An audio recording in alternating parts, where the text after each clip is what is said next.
Hi, I'm Ed Moran from Deloitte & Touche. I am Director of Product Innovation for our Tech Media and Telecom group and work with companies who are spending a lot of time trying to figure out social media.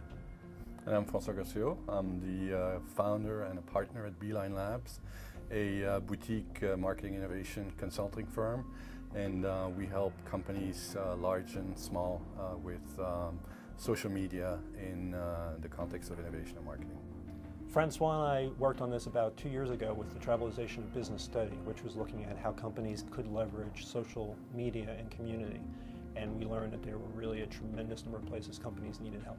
And we realized that what was happening with social media was in fact not just another channel through which to reach customers. It's actually a platform of participation, like O'Reilly calls it, which allows a social for which we've been hardwired for tens of thousands of years, much longer than companies have been around, to come back in business, either through employees, customers, prospects, or detractors. We also learned that hypersocial companies needed to think about social media and hypersociality across all functions, not just marketing. That was a big mindset shift that had to occur as well.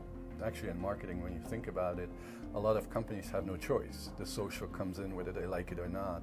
But for other processes, like knowledge management, for example, companies can be proactive and turn those processes into hypersocial processes and gain tremendous advantages from it.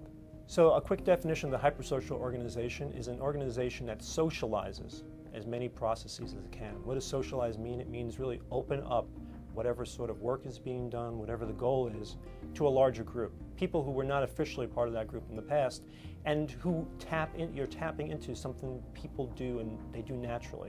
They like to help, for instance. We call that reciprocity. They like to feel that their reputation is enhanced. If you can tap into that, you can turn your organization or parts of it into a hypersocial organization. People behave tribally. They like to hang out with other people that are from their tribes, whether it's your customers, your prospects, or even your employees. And so they don't think about market segments anymore. They really try to find the networks within those tribes that matter, and they try to become part of those networks and be generally helpful, and that's a big difference. We interview, as part of the Tribalization of Business study, about 500 companies across industries. In addition to that, we also conduct an online survey and gather a lot of data about how they're making their organizations hypersocial.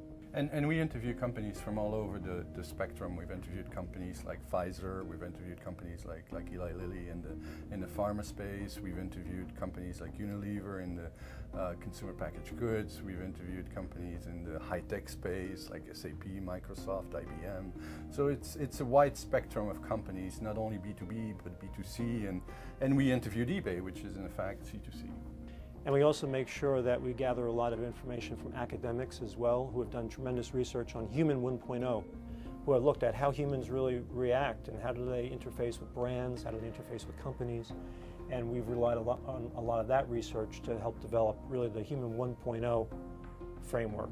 And what do companies need to think differently, and how do they need to interact with their consumers and their people.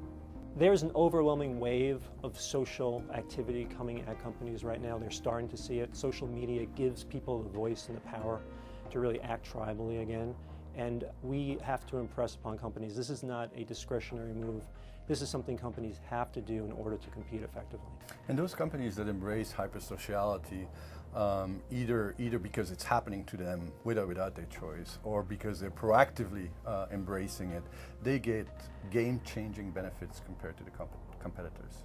And we believe that the game-changing advantages are sustainable.